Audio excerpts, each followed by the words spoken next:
Okay guys, I'm here with Seamus O'Leary of Green Life, right? Say your business again so I get that right. Green Life. Of Green Life. He is one of the first people that got me excited about growing different trees here that people don't usually grow here, like different tropical trees and stuff like that. So I just showed him my avocados that I killed. He was very disappointed in me. And now he's gonna show actually some things that he noticed, and I thought you guys would be interested to see. Some things that, you know, as a tree person, you think, oh, my trees are doing great, but they're not really. So why don't you show me what I've done wrong here? Okay. Well, the first thing I've noticed is that you don't have enough mulch around the trees. Okay. So there's a couple inches of mulch, but as you can see, a lot of this stuff is kind of dried out. Okay. It's because there's not enough here. Okay. Also, you don't have berms around the tree, and you kind of have a hill built up around the tree, so it's very difficult to water. So on a tree this size, you want to come out 2 to 3 foot. Okay. The berm should be out here. Okay. 2 to 3 foot off center, and you want about a 5 to 6 inch berm. Oh, okay. And inside that well, you can have your compost, your worm castings, your mulch, and then when you water, you want to water that entire well.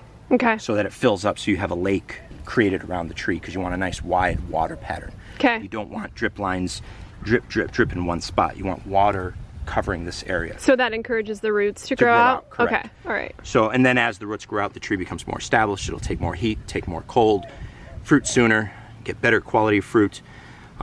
Too, and because of this hill of wood chips here. Right, right. You notice it's very dry. Yeah. Because you can't hold water.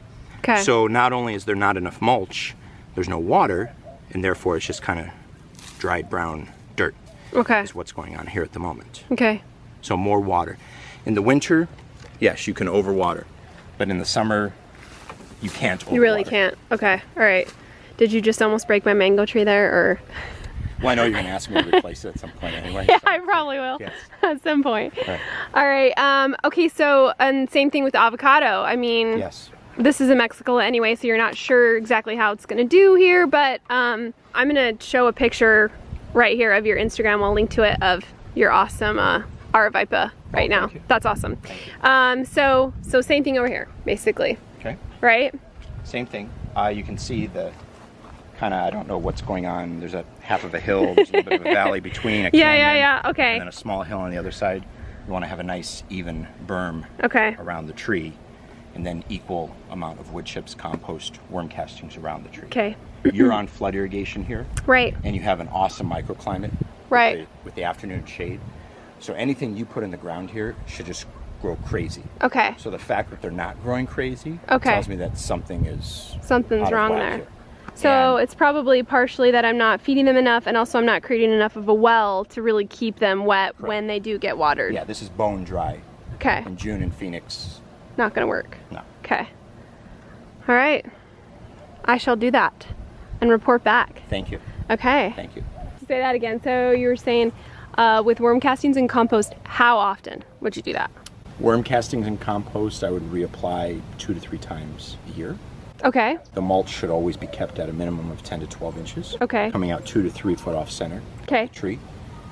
Granular food, the monthly food, obviously once a month. Fish, seaweed, soil drench, I would do that once a month. And the foliar feed I would do every 2 to 4 weeks. Okay. All right, you guys. Well, I'm going to go ahead and link to Seamus's stuff. He's super helpful. In fact, he's doing a free consult for me today, so he must really like me. But yeah, he's super helpful, and you can check out his stuff. And he's got exciting stuff coming up the pike. Thank you, ma'am. All right.